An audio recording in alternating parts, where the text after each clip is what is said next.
Excerpts from Victor Frankl's Man's Search for Meaning. Page 17. If someone now asked us of the truth of Fyodor Dostoevsky's statement that flatly defines a man as a being who can get used to anything, we would reply, yes, a man can get used to anything, but do not ask us how. Page 19.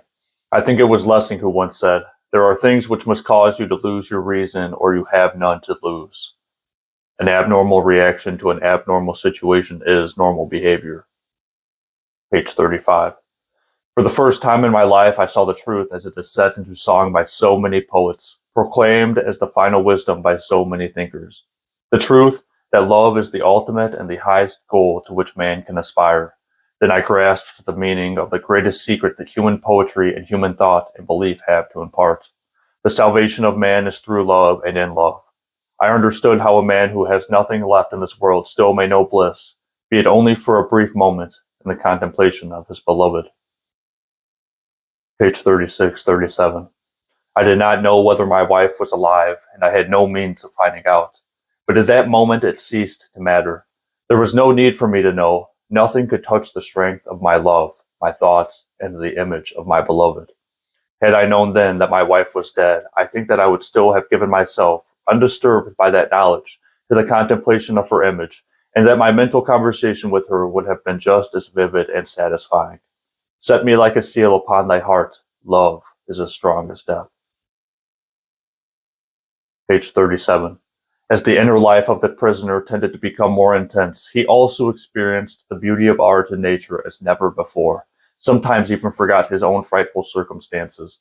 If someone had seen our faces on the journey from Auschwitz to a Bavarian camp as we beheld the mountains of Salzburg with their summits glowing in the sunset, through the little barred windows of the prison carriage, he would have never believed that those were the faces of men who had given up all hope of life and liberty.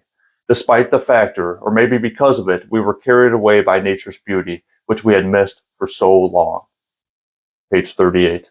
Et lux in tenebris lucet, meaning the light shineth in the darkness. Page 42. A man's suffering is similar to the behavior of gas.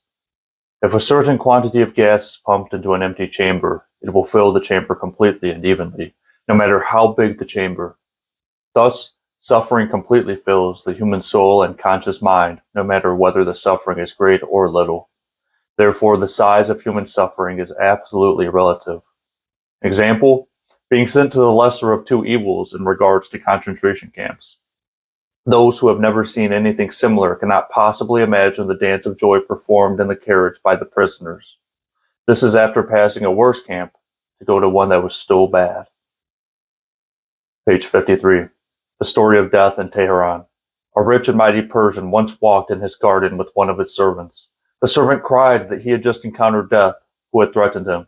He begged his master to give him his fastest horse so that he could make haste and flee to Tehran, which he could reach that same evening. The master consented, and the servant galloped off on the horse. On returning to his own house, the master himself met death and questioned him. Why did you terrify and threaten my servant? I did not threaten him. I only showed surprise in still finding him here when I planned on meeting him tonight in Tehran, said Death. The camp inmate was frightened of making decisions and of taking any sort of initiative whatsoever. This was the result of a strong feeling that fate was one's master, and that one must not try to influence it in any way, but instead let it take its own course. At times, lightning decisions had to be made, decisions which spelled life or death. The prisoner would have preferred to let fate make the choice for him. Page 57. The guard who accompanies us suddenly became quite gentle. He saw that the tables might be turned and tried to win our goodwill. We scarcely recognized the SS. They were so friendly, trying to persuade us to get in the trucks without fear, telling us that we should be grateful for our good luck. Page 63. An active life serves the purpose of giving man the opportunity to realize values in creative work, while a passive life of enjoyment affords him the opportunity to obtain fulfillment in experiencing beauty, art, or nature. The way in which a man accepts his fate and all the suffering it entails, the way in which he takes up his cross, gives him ample opportunity, even under the most difficult circumstances, to add deeper meaning to his life. Here lies the chance for a man either to make use of or to forego the opportunities of attaining the moral values that a difficult situation may afford him, and this decides whether he is worthy of his sufferings or not. Page 67-68. A man who let himself decline because he could not see any future goal found himself occupied with retrospective thoughts. In robbing the present of its reality, there lay a certain danger. It became easy to overlook the opportunities to make something positive of camp life, opportunities which really did exist. Such people forgot that often it is just such an exceptionally difficult external situation which gives man the opportunity to grow spiritually beyond himself. Instead of taking the camp's difficulties as a test of their inner strength, they did not take their life seriously and despised it as something of no consequence. They preferred to close their eyes and live in the past. Life for such people became meaningless. Naturally, only a few people were capable of reaching great spiritual heights, but a few were given the chance to attain human greatness even through their apparent worldly failure and death, an accomplishment which in ordinary circumstances they would have never achieved. Page 68. Psychotherapeutic methods had to aim at giving him inner strength by pointing out to him a future goal to which he could look forward. It is a peculiarity of man that he can only live by looking into the future. Page 69. What does Spinoza say in his Ethics? Emotion, which is suffering, ceases to be suffering as soon as we form a clear and precise picture of it. The prisoner who had lost faith in the future, his future, was doomed. With his loss of belief in the future, he also lost his spiritual hold. He let himself decline and became subject to mental and physical decay. Page 71-72. As we said before, any attempt to restore a man's inner strength in the camp had first to succeed in showing him some future goal. Nietzsche's words, "He who has a why to live for can bear with almost any how." Whenever there was an opportunity for it, one had to give them a why, an aim for their lives in order to strengthen them to bear the terrible how of their existence. Woe to him who saw no more sense in his life, no aim, no purpose, and therefore no point in carrying on. He was soon lost. What sort of answer can one give to that?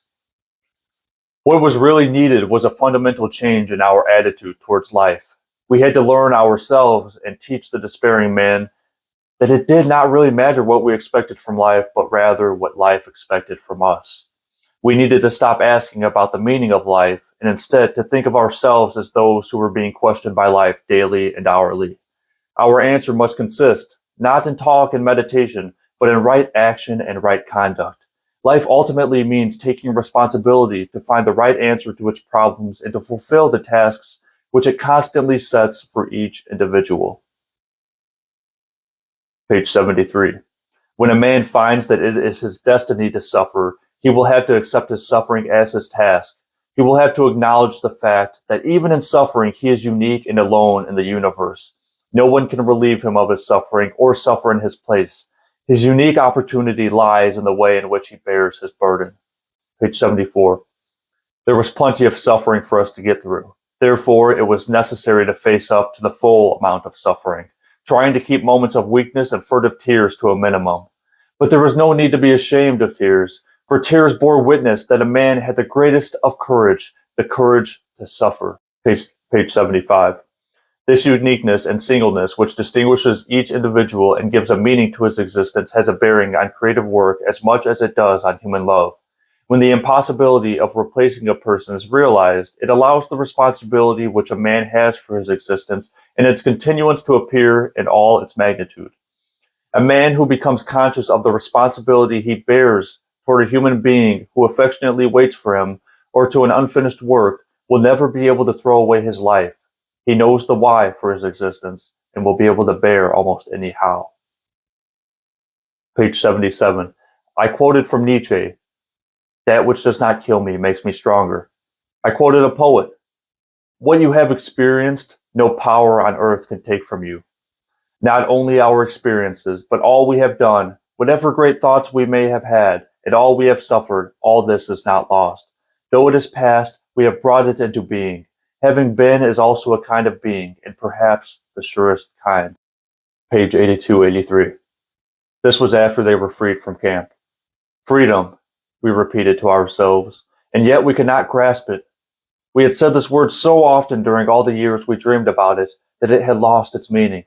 Its reality did not penetrate into our consciousness. We could not grasp the fact that freedom was ours. We came to meadows full of flowers. We saw and realized that they were there, but we had no feelings about them. The first spark of joy came when we saw a rooster with a tail of multicolored feathers, but it remained only a spark. We did not yet belong to this world. We had literally lost the ability to feel pleased and had to relearn it slowly. Physiologically, what was happening to the liberated prisoners could be called depersonalization. Everything appeared unreal, unlikely, as in a dream. Page 86, 87. We all said to each other in camp that there could be no earthly happiness which could compensate for all we had suffered.